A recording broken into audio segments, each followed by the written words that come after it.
con ganas de conocer Puebla. Tú eres de Puebla, ¿no? Ahí está grabado, está grabado. Después hablamos. Yo tampoco conozco Puebla, ¿eh? Bueno, A ver, un ratito, ya va a empezar a grabar. Ya, listo, ya empezó ya. Vamos a entrar ya en clase cuando gustes, Alberto. gracias, Tapia. Lunes 5 de noviembre, de diciembre, perdón. ¿Diciembre o noviembre? Diciembre. Ah, diciembre, sí. Lunes 5 de diciembre. ¿Qué pasa? Pasó enormemente rápido, por lo menos para mí este año. Creo que esta es la penúltima clase, Alberto, porque la Sí, siguiente sí, es eso 14. sí. Sí. Hoy tenemos, para que quede grabado ahí, la penúltima sesión de el año 2022, que se ha pasado muy, muy rápido, por lo menos para mí. Así es.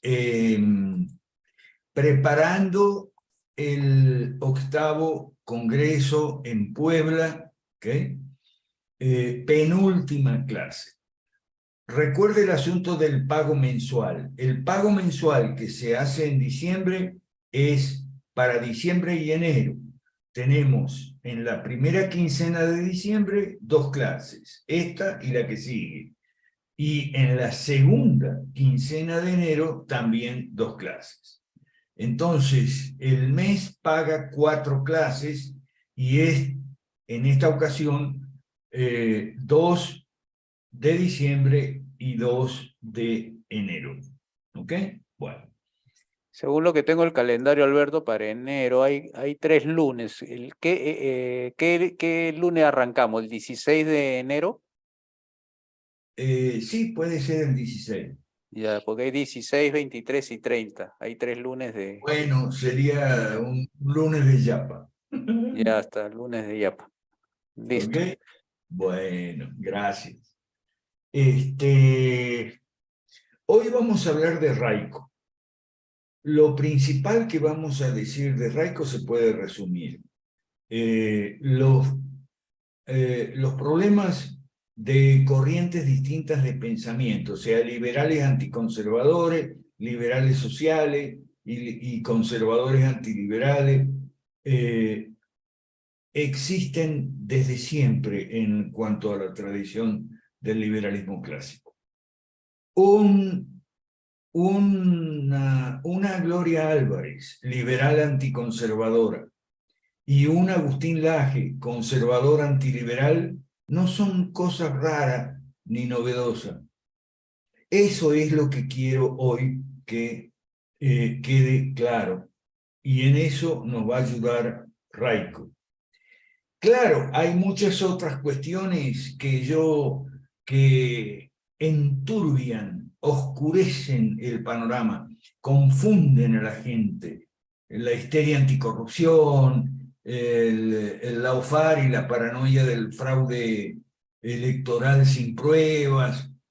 En fin, hay muchas cuestiones que confunden, engañan. La fake news, por ejemplo, que es tremendo. Hoy estuve revisando algunos de los sitios chequeadores de hecho, fact-checkers, contra los bulos o sea, falsas noticias, noticias fabricadas, forjadas. Esos temas yo los he tratado en los hilos de Twitter que estoy haciendo. Antes de empezar, entonces pregunto, sobre los hilos de Twitter, yo hice 3 esta semana. El de conspiraciones y conspiranoicos, el de la derecha mala y la izquierda, por qué estamos en contra de la derecha mala, y el de los impuestos son un robo. Pregunto, ¿hay alguna duda, observación, pregunta, comentario sobre los hilos de Twitter?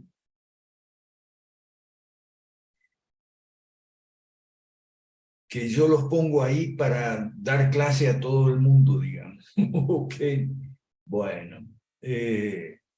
Si no hay, le entramos a Raico. Bueno, entonces le entramos a Raico. El libro de Ralph Raico es mucho menos el título que el contenido. ¿Ok?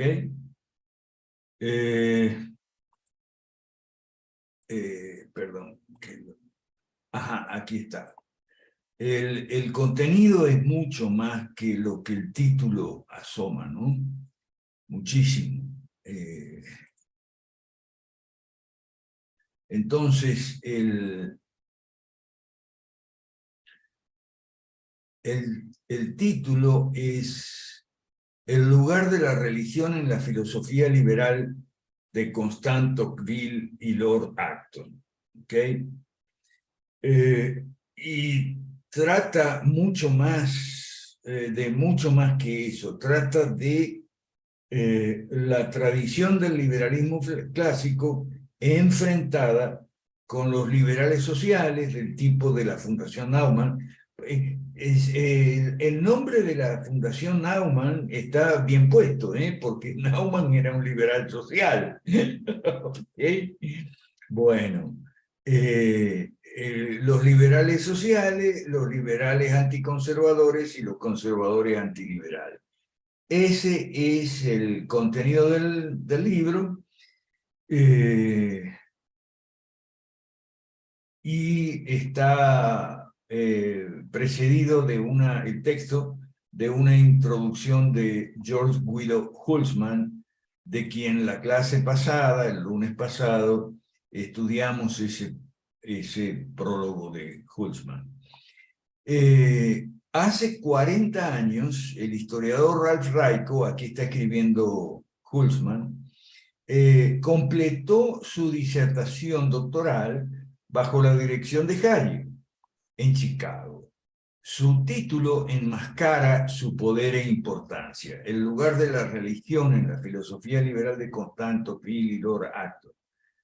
Ha sido publicado por primera vez en el Instituto Mises, y esto no es solo para honrar al gran historiador y pensador. ¿Okay? La investigación contenida en el libro equivale a una importante contribución a la vida intelectual pública de Estados Unidos en este momento, El tema que aborda la revelación de una forma diferente de liberalismo primitivo. ¿Y cuál es esa forma diferente del liberalismo primitivo? Liberalismo conservador, lo que después se llamó fusionista. Es decir, liberalismo conservador significa lo siguiente. La discusión es sobre el rol positivo o negativo de la religión respecto de la libertad individual, ¿ok? El rol de la familia respecto de la libertad individual, de las corporaciones municipales, incluso de los sindicatos respecto de la libertad individual. Entonces, ahí se presenta el quid de la cuestión y se presenta el punto de conflicto entre liberales conservadores y liberales anticonservadores. Los liberales conservadores le evalúan como positivo el rol de la religión y de la familia, de las asociaciones intermedias entre el individuo y el Estado, como corporaciones municipales, sindicatos, por supuesto iglesias, etc. Entonces, ¿qué es lo que pasa? Los liberales conservadores, como Constant Tocqueville y Lord Acton, ven un rol positivo, porque contrapesan el poder del Estado. Es decir, la religión, las iglesias, la familia, las corporaciones municipales, los sindicatos, junto con las empresas, por supuesto, ¿okay? Amortiguan, detienen, controlan, contrapesan el poder del Estado. Entonces, el rol de las instituciones intermedias es positivo. Por el contrario, para los liberales anticonservadores, que son los libertarios de ahora, tipo Gloria Álvarez, evalúan como negativo el rol de la religión, la familia, las corporaciones municipales, los sindicatos, las asociaciones intermedias, porque lo ven como otra fuente de opresión. Lo cual es absurdo, demuestra los autores que expone Raico. ¿Okay? Entonces, el tema que aborda Raico, la revelación de una forma diferente de liberalismo primitivo, fuertemente influido por las preocupaciones morales, o sea, no es solo una cuestión de economía, como piensan los frikis de la escuela austríaca, ¿ok? No solo es una cuestión de eficiencia en la asignación de recursos y todo eso, no. Hay una preocupación moral acerca de la justicia, ¿ok? Acerca de la tiranía, porque recordemos que el liberalismo clásico se identifica con el gobierno limitado y arraigado en un etos religioso más antiguo, ¿ok? También tiene implicaciones importantes en nuestro tiempo. Claro que sí, y en el nuestro también. Por eso es que yo escogí a este autor, Raico, para estudiar, para que no nos desaliente el hecho de encontrarnos chocando a cada rato con los Laje y las Gloria, ¿okay? Porque eso siempre ha sucedido, ¿ok? Hoy hay otros factores, como digo, que enturbian el panorama y nos ponen más difícil la carga, más difícil la tarea, el trabajo, la labor que hacemos el equipo de Tapia, el equipo de Chiapas por ahí. Sí, estos son factores adicionales que nos ponen más difícil el camino. Pero los Laje y las Glorias siempre existieron. Empecemos por los conservadores antiliberales. El conservadurismo, en quien recayó la defensa de la libre empresa después de la Segunda Guerra Mundial, ya había sido redefinido o incluso definido por los neocons, el trabajo de National Review para significar el respaldo del Estado militar en su lucha a vida o muerte contra el comunismo en el extranjero. Por eso con quien más nos identificamos es con Ron Paul. Porque Ron Paul no es anarquista, no, para nada, no es anarcocapitalista, pero sí está en contra del imperialismo, el militarismo, el sancionismo, ¿ok? Y la intervención de los Estados Unidos, diplomática, económica, militar, política, etcétera, etcétera, para cambiar gobiernos a su voluntad y gusto y preferencia. Como explicó Murray Rothbard en La traición de la derecha americana, los conservadores se pusieron en contra de la libertad. Decían estar a favor de la libertad, pero lo que realmente unió a las tropas fue el tema de la guerra contra Rusia y sus estados satélites. Decían estar a favor de la libertad. Por eso es que yo puse, cuando presenté el video de Adrián, ¿okay?, que en Occidente se había hecho socialismo con retórica de libre mercado, y en China se había hecho exactamente al revés, capitalismo con retórica de planificación socialismo y comunismo. Bueno, la discusión entre conservadores y libertarios fue fundamentalmente sobre la Guerra Fría, pero ese no fue el único tema discutido. los conservadores llegaron a caracterizar a los libertarios no solo como estratégicamente defectuosos, sino filosóficamente corruptos. ¿Y por qué?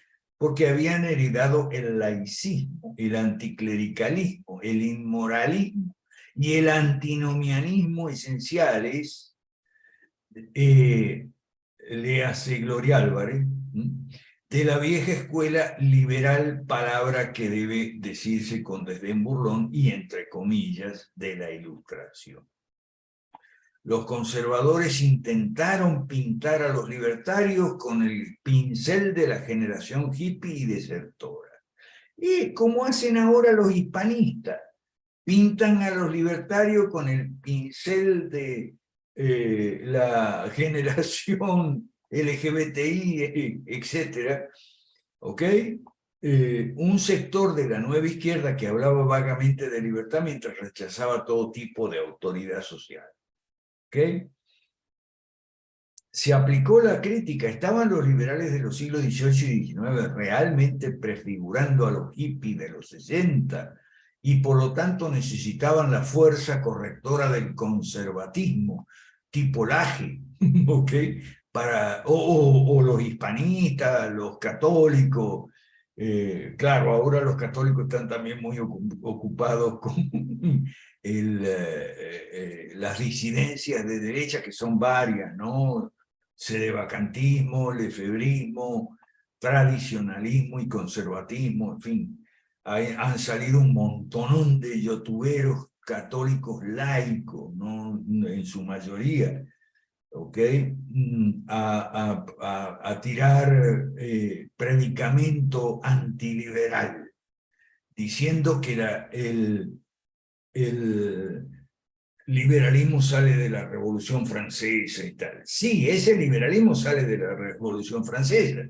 Por eso en la página 2 empieza así. El grano de verdad aquí es que el partido liberal de antaño se había levantado en la era de la Ilustración, cuando la libertad no era solo algo que existía realmente en ausencia del Estado arrogante, también era algo que requería deshacerse de las cadenas de la tradición, el control de la Iglesia, los límites morales impuestos por las supersticiones del pasado, cuando las cadenas de la tradición, el control de la Iglesia y las supersticiones del pasado apuntaban a normalizar el estatismo, a impulsar o a normalizar el estatismo.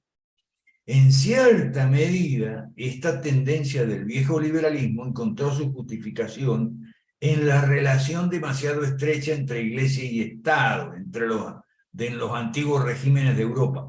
Y no solo en los antiguos regímenes, Lefebvre no hubiera sido nadie si no hubiera contado con el apoyo de Houphouët-Boigny, que fue un dictador de la época africano, de la época de Lefebvre, ¿ok? Y le ponía el avión presidencial a disposición de Lefebvre. Lefebvre levantaba el teléfono y tenía el avión para viajar, el avión presidencial de Houphouët-Boigny para viajar a cualquier país africano o incluso Europa donde se le ocurriera, ¿ok? Esto para mí es fundamental destacarlo, porque lo que Raico los problemas que Raico está hablando, los choques de corrientes y la dificultad para ubicar a un autor o un libro en una u otra corriente, etcétera, ¿okay? Están presentes, ¿ok? No se han esfumado, no se han resuelto. Esos problemas están presentes y por eso las discusiones, solo que ahora son por Facebook y por Twitter y YouTube, y en la época de Lefebvre o Houphouët-Boigny no existía la internet. Pero los choques y encontronazos básicamente son lo mismo. En otros casos hubo errores genuinos, como por ejemplo John Stuart Mill, quien imaginó que la autoridad social era una amenaza para la libertad, tanto como el Estado mismo. ¿Ok? En ese sentido, John Stuart Mill no es un liberal clásico. Es decir, no es un liberal conservador. Pero esta actitud no caracterizó en modo alguno a toda la vieja tradición liberal. Vieja tradición liberal es Constant y los autores, ¿no? Constant, Tocqueville y Lord Acton. Esa es la vieja tradición liberal que Raico rescata. Había otra tradición de liberalismo conservador que no era necesariamente antirreligiosa y antitradición, sino que enfocaba su crítica de la coerción solo contra el Estado. Porque después de todo es solo el Estado, no las instituciones religiosas, el que posee ese poder crítico para agredir contra la vida y la libertad del individuo. ¿Ok? Solo el Estado inflamado en el estatismo. ¿Ok? Por eso yo digo que el estatismo es el problema. Por el contrario, para Laje no hay ningún problema con la pobreza, la miseria. No, el problema es la ideología de género. Pero no se da cuenta que la ideología de género está impulsada desde el Estado controlado por la izquierda. ¿Ok? Conversábamos en privado con Tapia sobre este asunto donde hay que leer a Marx. Es solo el Estado y no las instituciones religiosas el que posee ese poder crítico. Yo a Laje lo termino comparando con Klaus Schwab, el presidente del Foro de Davos. Porque, ¿qué dice Klaus Schwab? Dice, no tendrás nada y serás feliz. Y bueno, en cierto modo el discurso de Laje se pega a esta consigna. No importa que no tengas nada, no importa que no te alcance el sueldo, no importa que no encuentres empleo. Lo importante es la batalla cultural y estamos ganando la batalla cultural, dice Laje. En tanto que la Iglesia puede grabar, es solo a través del poder, o sea, grabar con impuestos, quiere decir. Es solo a través del poder y la autoridad de la ley sobre la cual el Estado posee el monopolio. Es más, vaya anotando las preguntas, observaciones, cuestionamientos, dudas, observaciones, lo que tenga, ¿ok? Vaya anotando en el chat si quiere o anote con papel y lápiz para después, cuando abramos los micrófonos. En tanto que la Iglesia puede decretar impuestos, es solo a través del poder y la autoridad de la ley sobre la cual el Estado posee el monopolio. Es más, este otro sector del liberalismo, o sea, conservador, no vio la libertad únicamente como el único punto de existencia, sino que vio la libertad como un medio para lograr un fin moral superior. La libertad como un medio para lograr vivir en paz y en seguridad, como dice el apóstol Pablo en la Biblia, vivir tranquila y piadosamente, ¿ok? Sin temer a los ladrones que te pueden asaltar en tu casa o te pueden quitar el celular en la calle, ¿ok? La libertad es un medio para lograr un fin moral superior, y no solo moral, sino también la prosperidad. Sin libertad no hay prosperidad. Por eso hay un montonón de literatura idiota, desnorteada, no sé cómo llamarle, que te dice, la libertad no es un fin para otro, no es un medio para algún fin superior, sino que es un fin en sí mismo.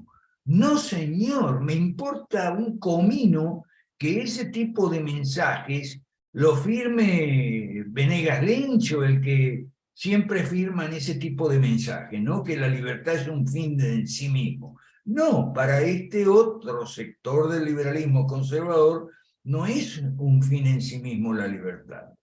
Sí, es un fin mediato, ¿ok? Pero el fin último, hay otros fines últimos que se consiguen por medio de la libertad, y son la prosperidad, la paz por el libre comercio, la tranquilidad, la justicia, el orden incluso y demás, porque sin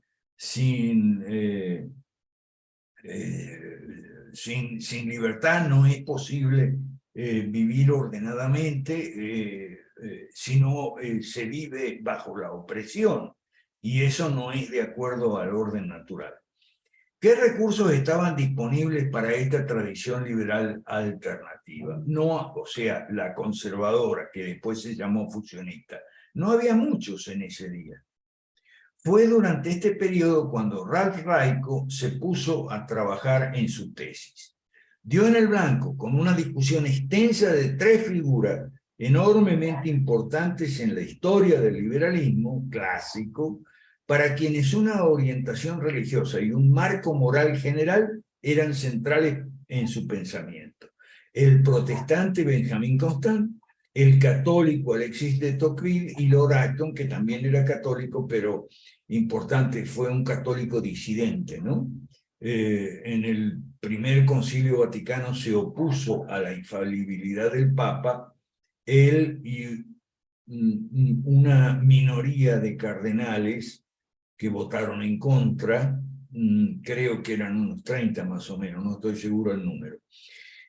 Los 3, Constant, Tocqueville y Acton, se distinguieron por, y aquí pone 5 características importantes: antiestatismo consistente, ¿ok? No antiestatismo, pero el estatismo sí cuando en lo que me conviene, sea la religión, sea la venta de armas, lo que sea. El aprecio por la modernidad y el comercio, a diferencia de los hispanistas de ahora. El amor a la libertad y su identificación con los derechos humanos, pero los verdaderos derechos humanos, que son vida, libertad y propiedad. Una convicción a favor de instituciones sociales como iglesias y normas culturales, en tanto éstas se representaban un freno, un contrapeso a la tendencia al estatismo. Y 5, por último, la creencia de que la libertad no es un fin moral en sí mismo, sino un medio para alcanzar un fin superior. ¿Okay?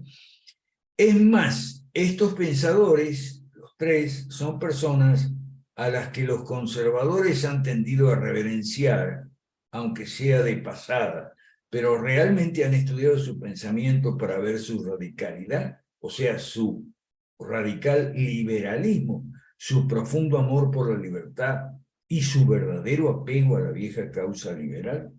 Yo cuando leo esto pienso en Ron Paul. O sea, Ron Paul es el único liberal clásico 100%, ¿ok?, de paladar negro que hay hoy en día en todo el planeta, ¿ok? Raico brinda una lectura detallada de su trabajo en todos estos aspectos y muestra que uno no necesita abrazar el estatismo, que uno puede ser liberal consistente y en toda regla en la tradición clásica y no acercarse a cumplir el estereotipo que los conservadores inventaron para los libertarios. Ese estereotipo que hoy vemos todo el tiempo en los conservadores antiliberales que dicen, sí, el liberalismo vino de la Revolución Francesa y la Revolución Francesa de la Reforma Protestante. Y nada que ver, nada que ver. Ese es un estereotipo que repite hoy en día gente como el padre Olivera Rabasi y sus invitados, Horacio Justo, el otro Muñoz Iturrieta y por supuesto Laje. Un estereotipo. La nuestra es una tradición variada de secularistas, sí, secularistas en el sentido de separar la Iglesia del Estado, pero también de pensadores profundamente piadosos, o sea, religiosos, ¿ok? Religiosos y secularistas unidos. Eso es importante, como nosotros en el Movimiento 5 Reforma, ¿ok? Unidos con gente que es atea, escéptica, agnóstica, indiferente o lo que sea. Lo que los unió a todos fue que la libertad es la madre y no la hija del orden. Bueno, 40 años después llama la atención lo conmovedor que sigue siendo el Tratado de Raico. Y es un hecho, los conservadores que criticaban a los libertarios en ese momento nunca vieron este libro. Recién ahora se publica. Es así con los grandes libros, estudios clásicos de esta profundidad siguen siendo tan poderosos y relevantes, sigue siendo tan poderoso y relevante ahora como siempre. Bueno, entonces, a ver, vamos a parar aquí a hacer una pausa. Hay chat.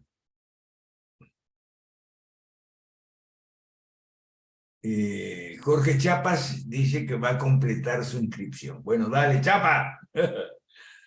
Para muchos, bueno, hoy dice Héctor Muñoz en VisualPolitik un ejemplo de anarquismo. Somalia, todo mal. Ay, yo no lo vi, gracias por el dato, lo voy a ver, ¿ok? Ron Paul no está solo, nos tiene a nosotros. Bueno, hay preguntas. Jorge Chapas va a hacer una intervención. Dale, Jorge, te escuchamos. Gracias, profe. Con una consulta, el doctor Václav Klaus, ¿no le parece que también, aunque ya no continúa tan vigente, digamos, en la palestra política internacional, pero no le parece que también es otro de los nuestros, digamos? Sin duda. Lo que pasa es que Klaus no hizo un instituto como hizo Ron Paul. Bien, profe, hizo el Instituto Václav Klaus. Lo que pasa es que pues, pero no nos llega mucho, principalmente por el idioma, ¿no? Pero bueno, o sea, si usted, digamos, le busca, están muy activos en sus redes también. Lo pregunto porque en Václav Klaus no es tan clara su postura conservadora, ¿no? Mientras que en Ron Paul sí. Tal vez por eso usted rápidamente se le viene a la mente él. No, también se ve que es conservador Václav Klaus. El problema es que Václav Klaus no hizo un instituto como tenemos el Instituto Ron Paul, ¿ok? Yo no le he visto nada a Klaus hablar de los gobiernos posteriores al suyo, etc. No sé si porque fue presidente Klaus, y Ron Paul no fue presidente, entonces hizo el instituto. No sé, eso son cosas personales, ¿no? Ok. Sí, y sí, tenía otro comentario, y es que la derecha mala se ha agarrado de la narrativa de Lord Acton, ¿no? De que el poder corrompe y el poder absoluto corrompe absolutamente. Carlitos Arenas, ¿puede ponerse mute, por favor? Entonces, con esa narrativa se han puesto en contra de la participación política, ¿no? O sea, y dicen, es que Lord Acton dijo que el poder corrompe, el poder absoluto corrompe absolutamente. Y usted ha explicado en otras ocasiones el contexto de esa frase, no se refiere específicamente a la participación política, ¿no? Tal vez si nos puede refrescar ese asunto, profe, para tenerlo claro. Sí, cómo no. Y después voy a Leida, que está poniendo una pregunta ahí en el chat. Bueno, vamos a ver. La frase de Lord Acton se refiere al poder del Papa. Está hablando del poder del Papa en una carta publicada a raíz de que Lord Acton estaba escribiendo historia. Acton es un historiador, como César Vidal, estaba escribiendo historia. Y entonces, en el libro de historia de Lord Acton, no salían todos los papas muy bien parados. ¿Ok? El libro de Acton es un libro de historia, varios libros de historia, los papas, historia de Europa, historia de Inglaterra, etc. Los papas no quedaban bien parados. Entonces alguien le escribió y le dijo, caramba, somos católicos, tenemos que defender al papa. Y ya venía la discusión sobre la infalibilidad. Y Lord Acton estaba totalmente en contra. Creo que esa carta fue anterior al Concilio Vaticano I, donde estuvo en contra del decretar la infalibilidad papal, porque todo poder corrompe y el poder absoluto corrompe absolutamente. Y si decimos que a un fulano es infalible, que no se equivoque y tal, hoy le damos un poder absoluto. Pero, mira, Jorge, la derecha mala busca cualquier pretexto. Pretexto, sí. Cualquier pretexto para no hacer lo que tiene que hacer. ¿Ok? Esa es la O sea, realidad. en todo caso, no se refiere al poder político Lord Acton allí, pero se puede derivar de que el poder corrompe, profe, o sea, podríamos consentir de que, pues obviamente, aún, digamos, nosotros no somos infalibles, ¿no? O sea, aunque lleguemos claros de mente y con la voluntad y bueno. El poder puede tender a corromper, de la misma manera que la riqueza también. O sea, Claro. así como dije, todo poder corrompe, toda riqueza corrompe. O sea, la corrupción está en el alma humana. La tendencia a la corrupción está en el alma humana. Y no tiene nada que ver con el poder ni con la riqueza. Sin embargo, el poder, como la riqueza también, ¿okay? Incluso poder legítimo, es decir, la autoridad, puede envanecer, puede ensoberbecer a las personas que lo detentan, sobre todo si es absoluto, eso es lo que quiere decir Lord Acton, ¿okay? Pero es una tendencia de la naturaleza humana caída. ¿Ok? Ok. Y no tiene nada que ver con el poder, ni con la riqueza, ni con la fama, porque la fama y la celebridad también puede corromper. Sí. La fama, la fortuna y el poder, decía mi antiguo profesor de filosofía. Mire, ahora le están sacando a Messi los trapitos al sol. Bueno, Messi es una celebridad, ¿ok? Y la celebridad puede corromper, sí, claro que lo corrompe, sobre todo Messi, que lo que no quiere es pagar impuestos. Messi es igual que Shakira, igual que todas las celebridades. Apoyan causas de izquierda, pero entonces después cuando viene el Estado y le dice, pasa por la ventanilla y deja más de la mitad de lo que ganaste con tus conciertos, con tus partidos de fútbol, los goles que metiste y todo, y las películas que filmaste. Alberto, ¿y cuál es la definición entonces de corrupción? La definición de corrupción. Bueno, en este caso y en lo que estamos conversando, ¿ok? Corrupción significa inmoralidad. En este contexto de lo que estamos conversando, ¿ok? Y en cuanto al poder, inmoralidad muy específico de el poder absoluto, ¿ok? El poder absoluto tiende a la inmoralidad, puede ser ocasión de tender a la inmoralidad absoluta. Ok, Sandra Álvarez había levantado la mano, pero se fue. No, estoy aquí, profe. Ok. Es que profe, lo que quería contarles, bueno, buenas noches a todos y gracias, profe, que vean qué interesante que Costa Rica, nosotros constitucionalmente hablando, en el artículo 75 de la Constitución Política, somos el único estado de América que dice que el catolicismo es la religión oficial del país. Ojo que antes no decía solo del país, decía, cuando se modificó en 1944, decía que la religión católica apostólica romana es la del Estado, la cual contribuye al mantenimiento sin impedir el libre ejercicio.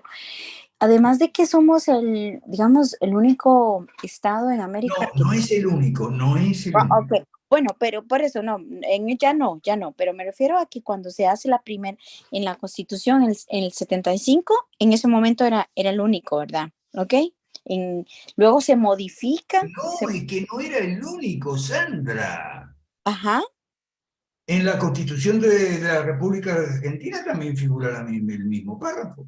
Ajá, es la misma. Entonces, esa es la influencia de la Iglesia Católica, que era lo que quería decirte, que era que preguntarte, ok, la influencia tan fuerte que ha ejercido la Iglesia Católica en la política de los países, al punto tal de que constitucionalmente hablando, y era la pregunta, ahí va la pregunta, que si era la única o había más, y que además, que fuerte es el tema de que la Iglesia Católica tenía tanto poder, ¿verdad?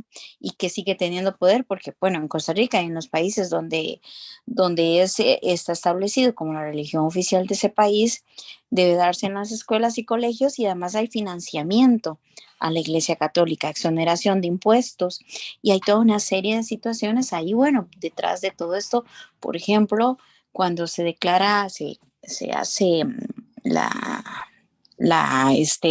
petición ante la Corte Interamericana de los Derechos Humanos para que se derogue el matrimonio heterosexual, la Iglesia Católica casi que se queda calladita, casi que no dice nada, se queda calladita y no dice absolutamente nada.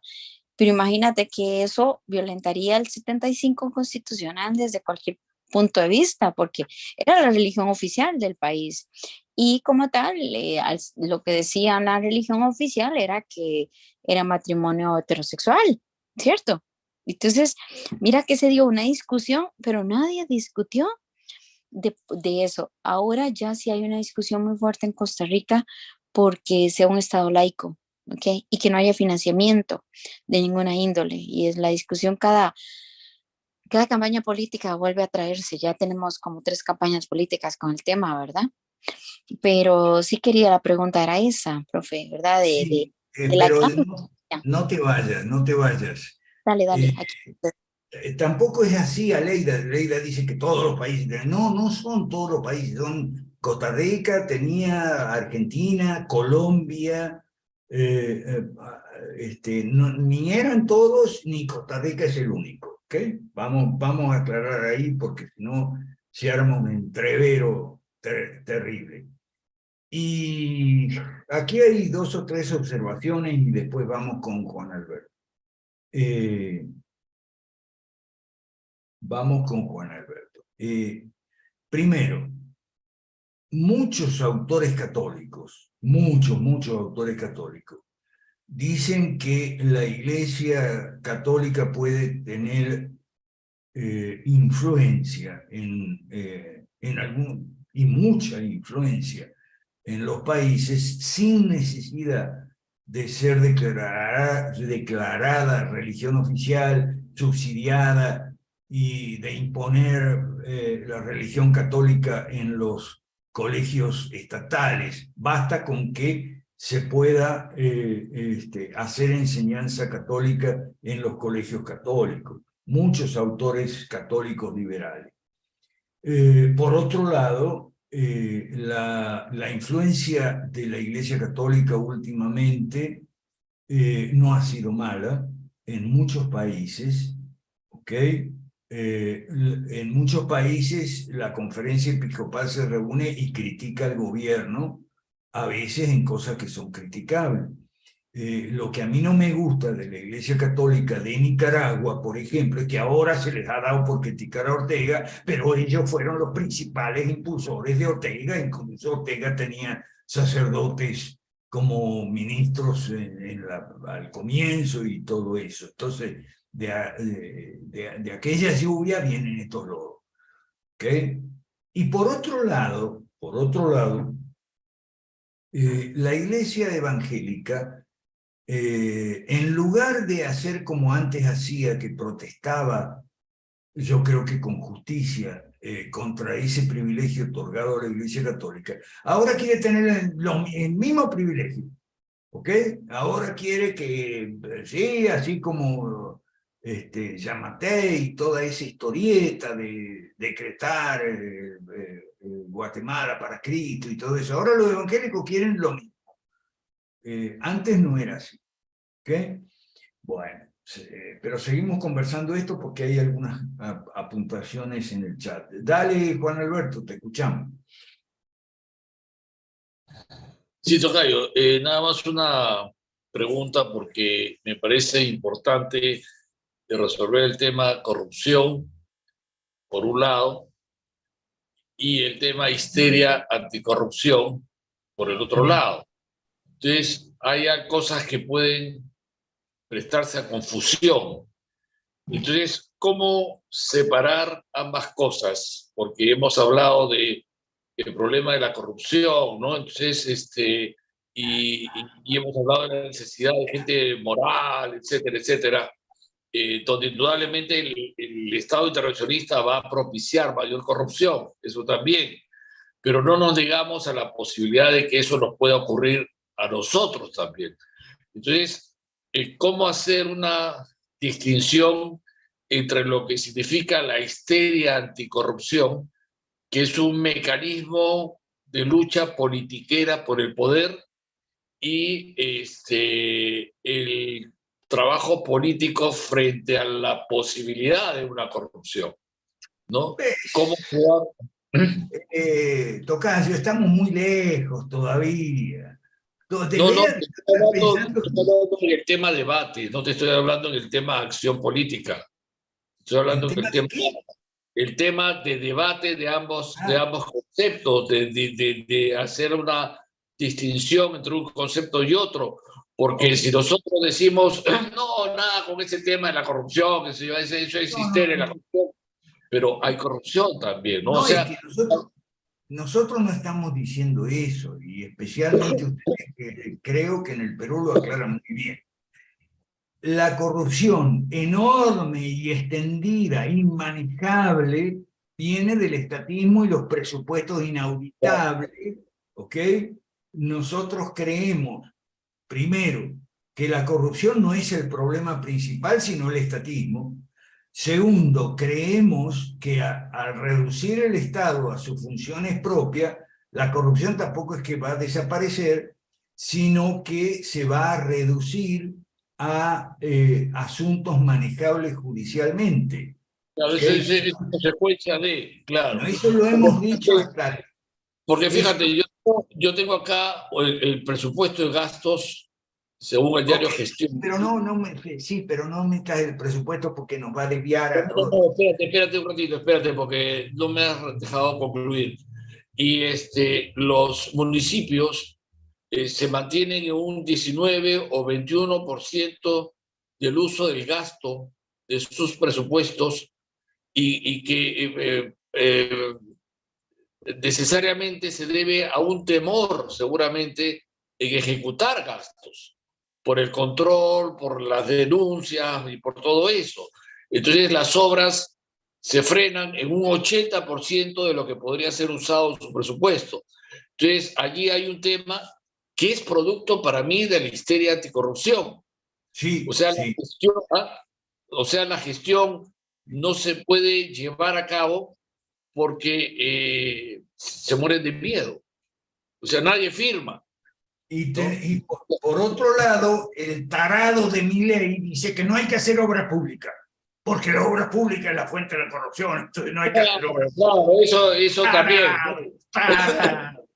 Eso también. Por eso es que hay que eh, buscarla de alguna forma Bueno, dentro del debate, una aclaración frente a esto, pero porque tiene que haber gestión. a eso voy, déjame un momentito, a eso voy.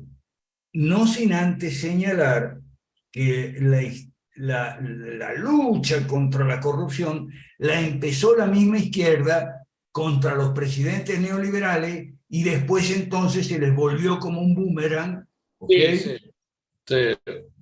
O Cosas, sea, cosas que ok. pasa hoy día, cosas que pasa hoy día con toda la Ahora familia. bien, Sí. ahora bien, déjame aclarar el tema lawfare. ¿Qué es lawfare y qué no es lawfare?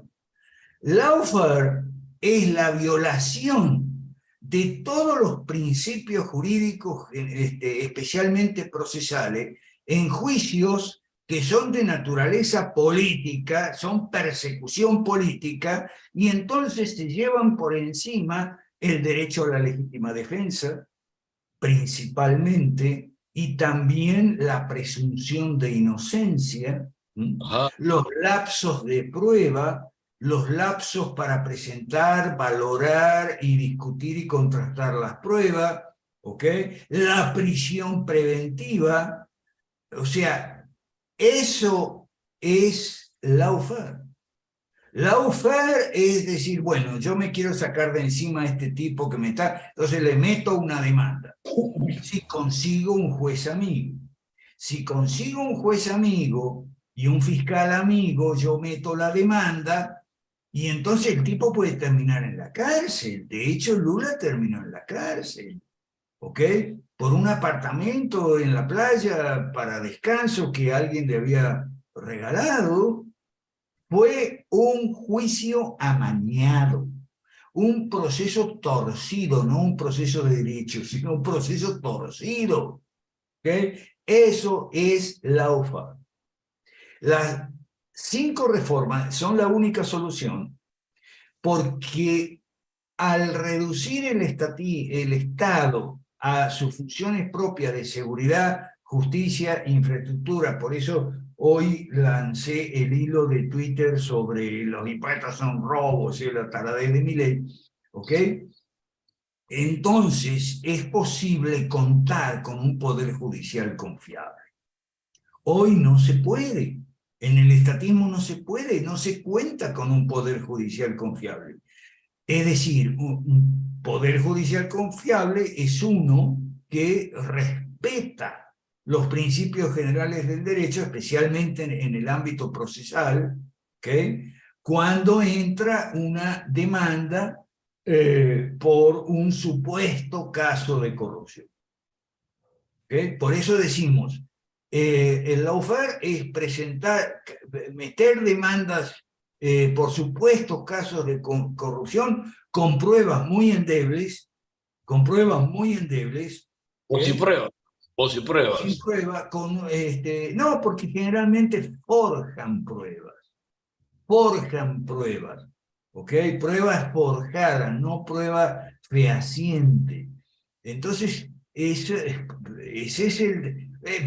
lo mismo que el fraude electoral. ¿Dónde están las pruebas? No están las pruebas. Son todas cosas de la derecha mala. ¿Okay? Por eso yo estoy en contra de la derecha mala, ¿okay? Fuertemente.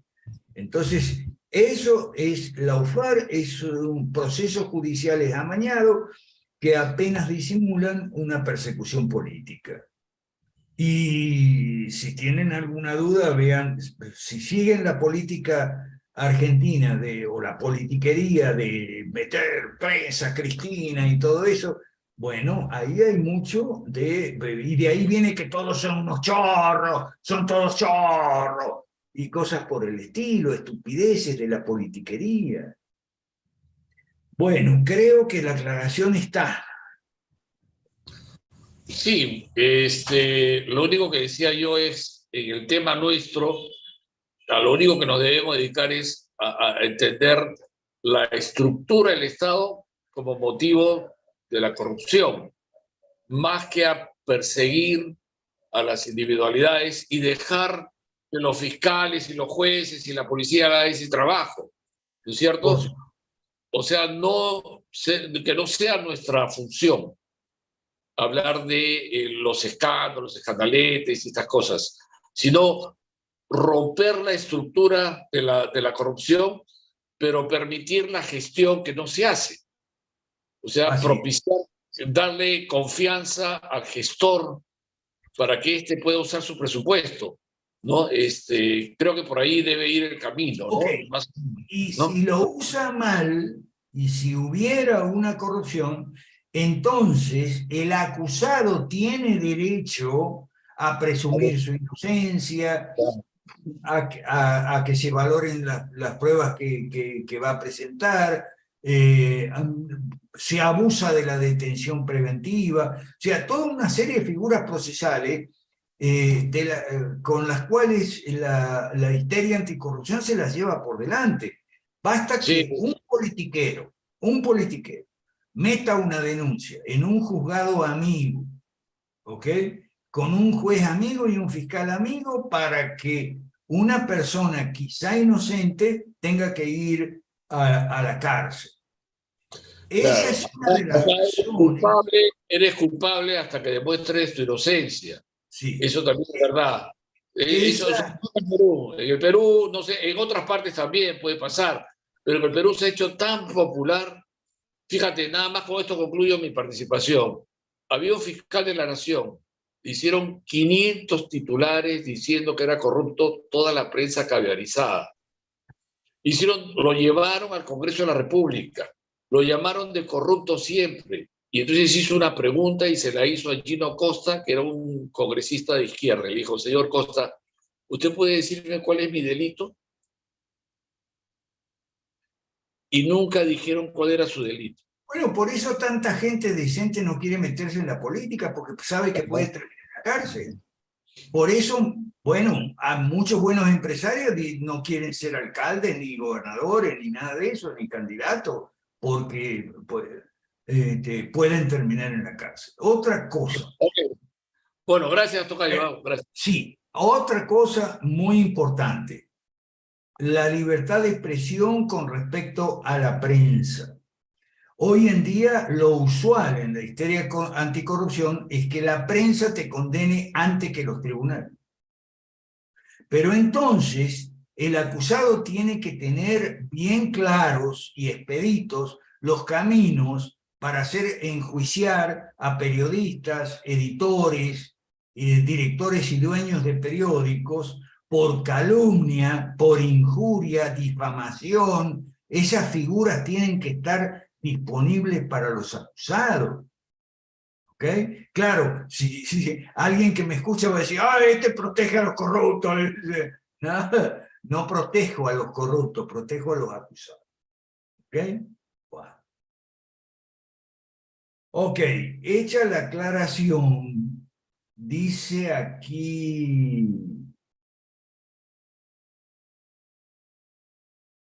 Ay, hay mucho en el chat, vamos a ver.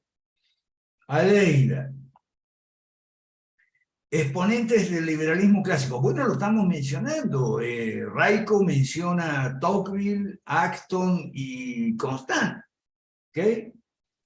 Ahora, personajes bíblicos. Bueno, sí, Josías, Josué, no José, no Daniel, sino Moisés, José. O sea, personajes bíblicos que se identifican con la fórmula de gobierno limitado establecida en el Pentateuco, ¿ok?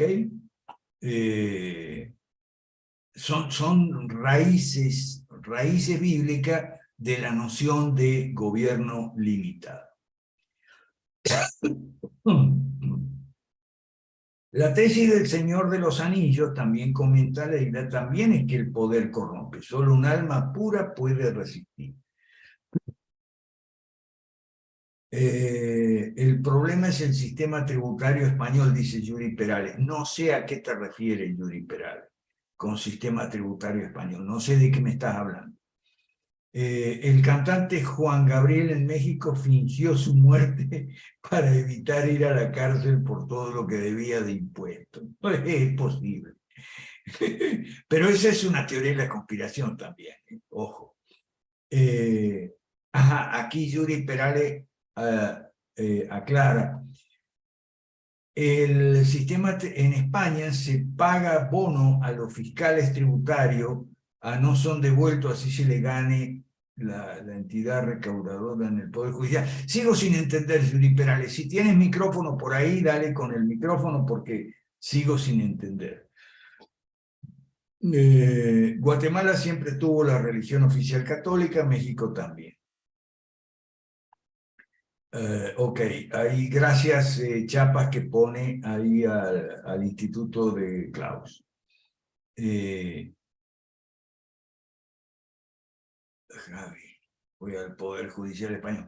No, mira, Yuri Perales, dale con el micrófono si lo tienes, por favor, porque no sé a qué te refieres. Es que Xavi es un jugador español y director técnico del Barcelona. Okay.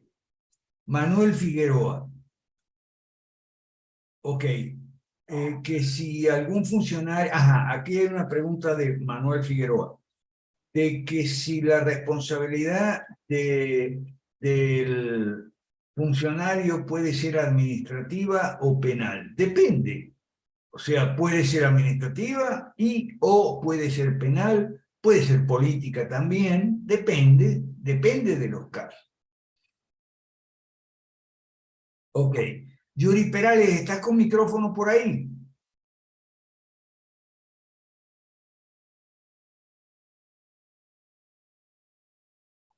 Yuri Perales, ¿tienes micrófono por ahí?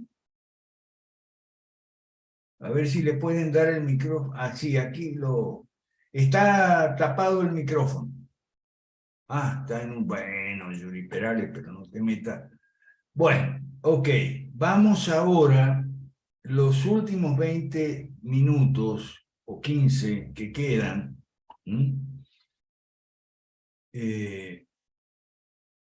Quiero referirme a mi hilo de Twitter de hoy, de si los impuestos son un robo. Esto es importante porque en este hilo de Twitter, si me permiten, yo estoy haciendo la definición más fácil, más clara de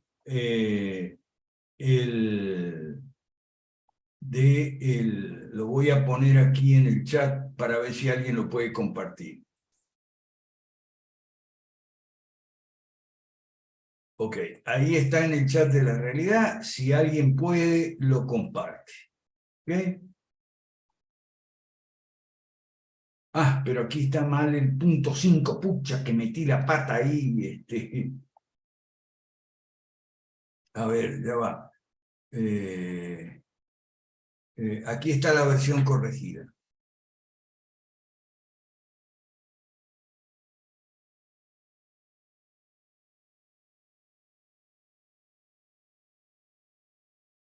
Ok, ahí está la versión corregida. Ah, ok. Entonces, si alguien puede, lo comparte. Es demasiado grande la cantidad de chicos, son muchachitos que se largan, que los impuestos son un robo. No, no todos los impuestos son un robo.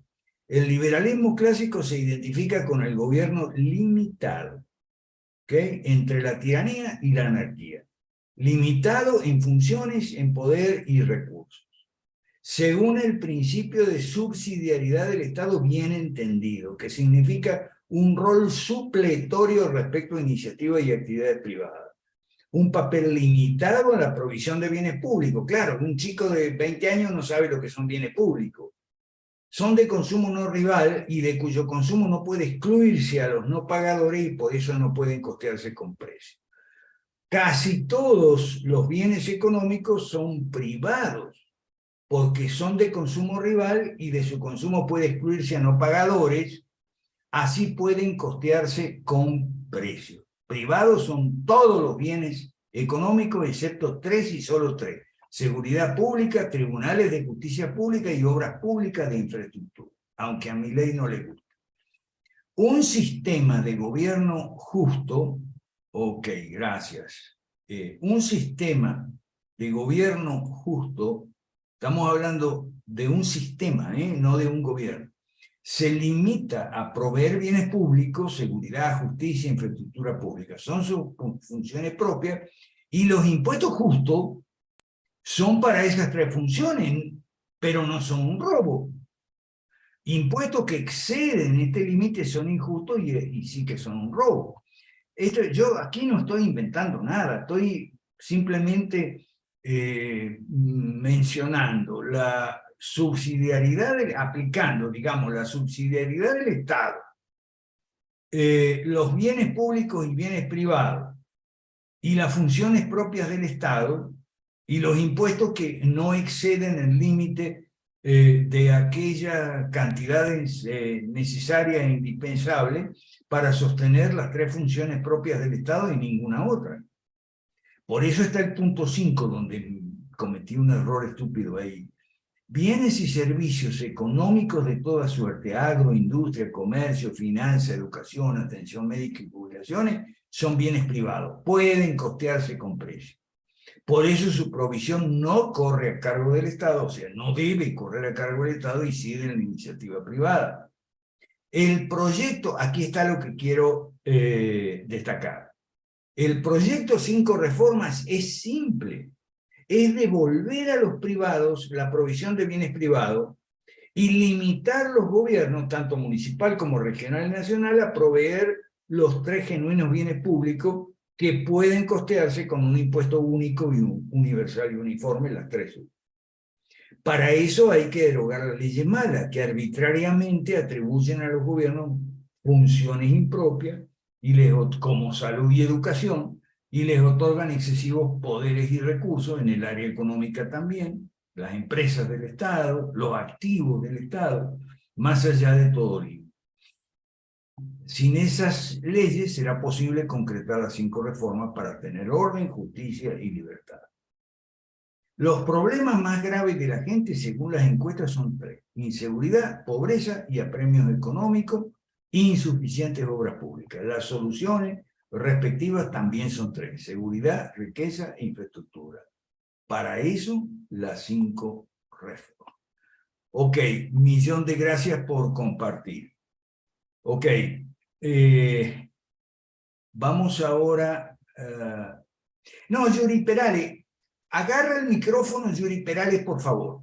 Agarra el micrófono. Bueno, profesor, ¿qué tal? Ajá, hola. Aquí está tu último chat. Los impuestos no son un robo. No. Los impuestos justos no son un robo. Justos, es perfecto, porque si ahora yo pago impuestos, sí, y no tengo educación, no tengo salud y no tengo seguridad, bueno, no será un robo, pero será una estafa. Y en el caso de los servicios que plantea... Es un robo. Lo que pasa, Yuri, lo que pasa es que hoy es imposible distinguir a dónde van los impuestos. Porque está el principio de la unidad del tesoro. ¿Qué dice? Es un principio que no existía en la Edad Media. Acuérdese que Constant, Tocqueville y Acton aclaran que el gobierno limitado es un concepto y una práctica que viene de la Edad Media. O sea, Juan sin tierra, los fueros españoles, etc. Bueno. En la Edad Media no existía el principio de la unidad del tesoro, es decir, una caja donde entra toda la plata, de esos 200 impuestos, hay como 30 o 40 impuestos en cada país, y entonces de ahí se distribuye y tú no sabes qué parte de tus impuestos se están aplicando justamente a las funciones propias del gobierno y qué parte no se están aplicando. Porque en esa segunda parte sí son un robo. ¿Ok? Sobre todo si no te dan los servicios que dicen que te van a dar, que la salud y la educación, etc. ¿Me explico? Y ahora claro, sí, gracias. ok, y ahora sí puedes aclarar el caso ese español que me dijiste. Bueno, en realidad no tiene mucha importancia, pero básicamente en España lo que se da es que hay un tema de bonos para los funcionarios que van a recabar los impuestos. Entonces eso deforma, digamos, el sistema y lo malogra, ¿no? Porque esta gente va por el bono, te impone cosas que no corresponden con tal de llegar su bono y entonces ya no funciona la recaudación como debería funcionar, ¿no? Y esta gente, digamos, conocida, no es gente inútil ni tonta, ¿no? Tienen sus abogados, tienen sus contadores, y es difícil, creo yo, que esta gente a la cual también se le paga un montón, emita reportes que hagan que pues, sus clientes caigan en faltas ante la ley, ¿no? Es ilógico. Ok, bueno, ese era el sistema en tiempos de Jesús. Esos eran los publicanos que no solo no se quedaban con un bono, se quedaban con una parte de lo recaudado. Por eso eran abusadores, prepotentes, violentos en muchos casos. Así era Zaqueo, que era recaudador de impuestos, publicano. Y así era el apóstol Mateo, que era recaudador de impuestos, publicano. El publicano era un judío a quien el Imperio Romano, la autoridad imperial, le encargaba la recaudación de impuestos en el entendido que se quedaba con un porcentaje, con una comisión. ¿Ok?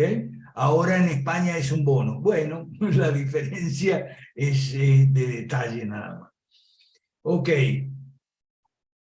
Gracias, Yuri. Gracias. Juan Antonio aquí en el chat nos comenta que después de la revolución de 1910 aquí en México, el Estado tuvo una sola religión, la socialista, y en la Constitución del 17 se decía que la educación sería socialista, ¿okay?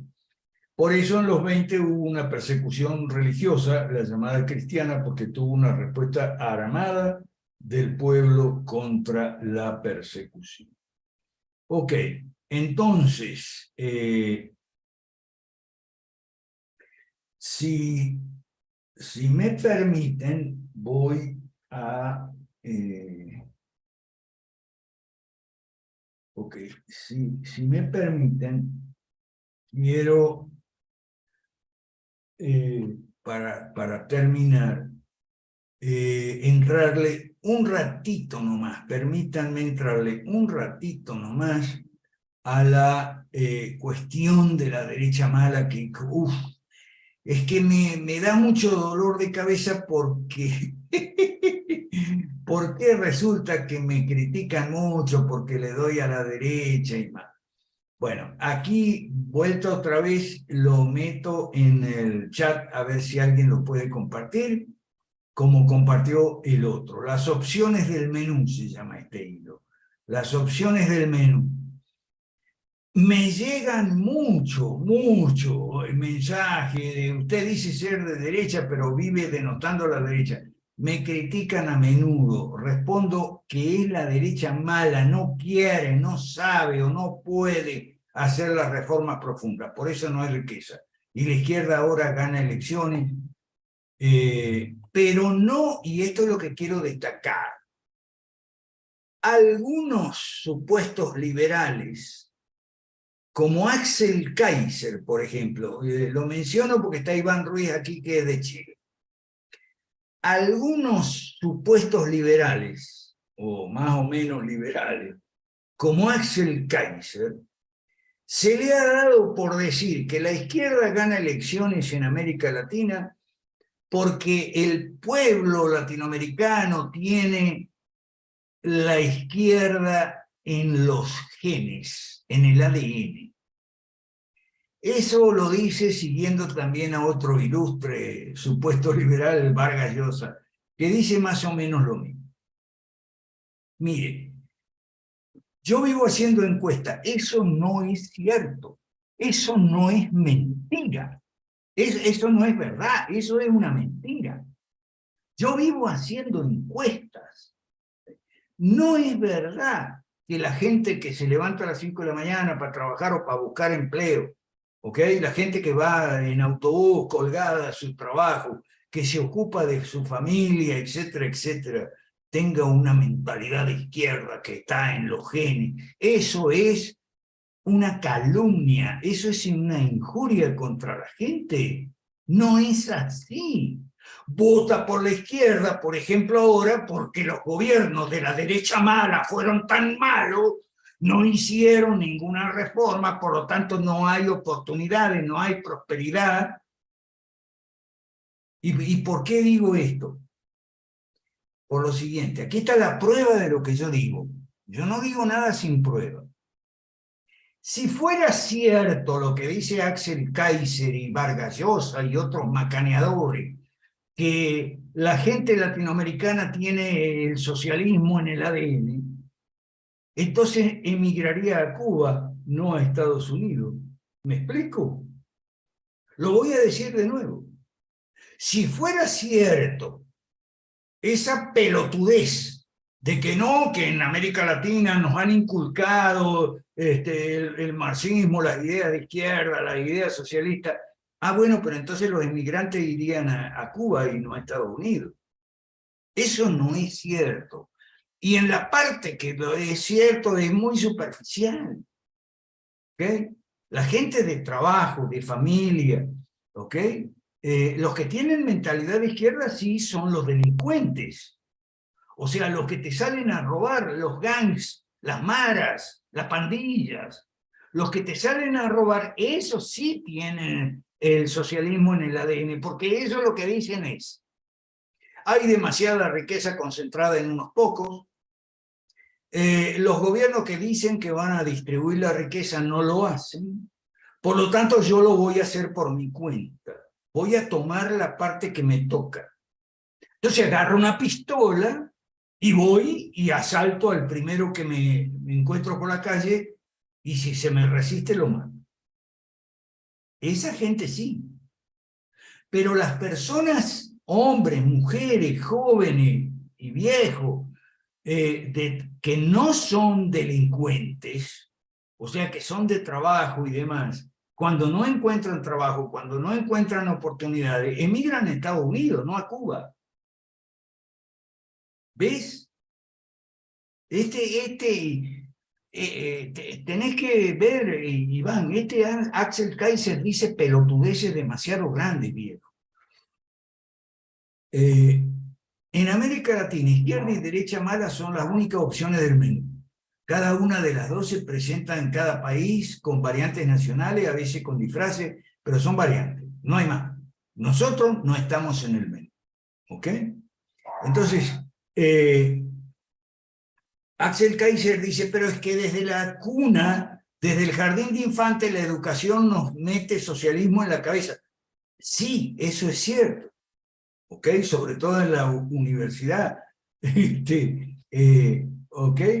Pero parece que no da resultado, porque si tú buscas en las buenas encuestas, la gente de trabajo, la gente normal y corriente, la gente decente, de familia, etcétera, no pide redistribución de la riqueza, pide oportunidades de empleo, sueldos mejores, prosperidad, etcétera, pero no repite las consignas ideológicas.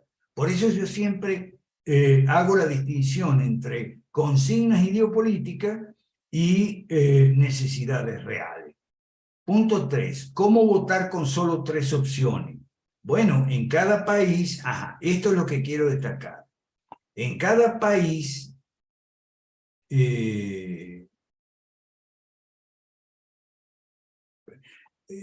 en cada país hay 3 segmentos, izquierda y derecha mala tienen cada uno su voto duro, y hay además una enorme masa de gente que no sale a votar, salvo alguna cuando se ve agobiada en su economía y vota de vez en cuando inclinando la balanza. Por eso los resultados suelen ser bastante estrechos en las elecciones últimamente que ha ganado la izquierda.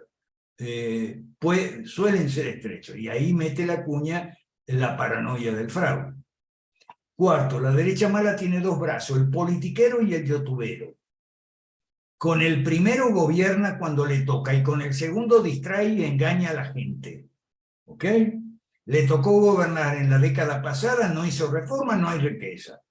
El brazo youtubero repite machaconamente un mensaje justificador dirigido sobre todo a la clase media. No importa la economía, ahí está la AGE. No importa que haya hambre y desempleo, que la plata no alcance, porque lo importante es la batalla cultural. Y encima te dice el AGE que estamos ganando la batalla cultural. Milei dice lo mismo. La izquierda, punto 7, la izquierda hace su trabajo, que es mentir, robar, matar y destruir. Y lo hace muy bien. Tiene mejores liderazgos. Tiene líderes y cuadros que son hábiles, astutos, educados desde niños. Por eso me interesó mucho cuando Donald Herrera dice que los las izquierdas son post-mil y son paidobautistas, ¿ok? Son desde niños. A diferencia de los líderes y cuadros de la derecha, que son torpes, incompetentes, porque son improvisados en su mayor parte. El cuadro típico de la derecha es un empresario, un profesional, ¿ok? De repente en algún punto de su carrera profesional se metió en la política. Improvisado. No es como el líder de izquierda, que es educado para gobernar desde niño, ¿ok? Y para hacer su trabajo, que es mentir, robar, matar y destruir. Punto 8. Las que no hacen su trabajo son las derechas malas. Su liderazgo es torpe e incompetente, mal informado y peor formado, y muy soberbio. Es un muro en el camino para 5R, obstáculo que nos impide enfrentar por nuestra cuenta a la izquierda. Y por supuesto, esto no lo digo ahí, pero lo he dicho otra vez y aquí los lunes, la derecha mala es el enemigo preferido, el enemigo favorito de la izquierda, porque es tan torpe e incompetente que al final la derecha mala hace lo que le da la gana con ese adversario, con ese rival. El punto 9, quiero darle las gracias a Leida Paredes, porque a Leida Paredes me inspiró el punto 9. El proyecto 5 reforma es la verdadera defensa de los pobres, y no la izquierda. Ese mensaje nuestro es para la clase popular, la clase media, los jóvenes, los migrantes, los que no votan, incluso los engañados que votan por la izquierda, pero nuestro mensaje no llega a destino, no se oye, porque los caudillos politiqueros y youtuberos de la derecha mala meten bulla y escándalo con mentiras y con falsas salidas. Mentiras que llegan hasta noticias falsas, fake news. Bueno, terminamos. Les agradezco mucho. Ok. Aquí en el chat dice Freddy Asensio, los que llevan el socialismo y el estatismo en la sangre son los de la clase media. Bueno. Iván Ruiz, ajá, me alegro, Iván Ruiz, si entendiste dónde está la pelotudez de este Axel Kaiser. Bueno. Aquí está Jorge. Bueno. La derecha mala le da fuerza a la izquierda. Bueno, preguntas, dudas, comentarios, observaciones sobre esto antes de irnos a cenar y a dormir, a ver televisión. Yo estoy viendo series de Netflix sobre cárceles. Oye, tan buenas esas series de Netflix. A muchos no les gusta porque tienen mucho contenido progre en Netflix. Sí, pero yo lo filtro. Ok, yo tengo filtro. Yo tengo un colador grande. Ok, y lo uso todo el tiempo. Ok, decía, yo esas cosas progre yo no las veo. Pero veo otras cosas que no tienen contenido progre, ¿ok? O por lo menos no tanto, no tan como esa serie de cárceles, son muy, muy buenas. Jorge se chapa la ve también, la mira. No, Jorge Chapa está mirando el fútbol. Jorge Chapa me dijo que él quiere que la final sea Argentina-Brasil y que gane el mejor. Hay un meme que dice ahí que los cuartos de final entre Países Bajos y Argentina no es no es así, es entre Países Bajos y sueldos bajos, ¿verdad, profe? Sí, pero los futbolistas no tienen sueldo bajo. Bueno, claro, señoras y señores, preparando el 8 foro hasta el lunes, si Dios quiere. El lunes tenemos la despedida. Feliz Navidad a los que festejan Feliz Navidad. Y yo soy un tipo muy respetuoso. El que no festeja Feliz Navidad, felices fiestas, dale, vamos a ser un poquito complacientes, que no cuesta nada. Gracias, Tapia. Excelente, profe, muchas gracias. Feliz noche para todos. Un abrazo. Muchos saludos a todos. Buenas noches, profe. Muchas gracias, buenas noches.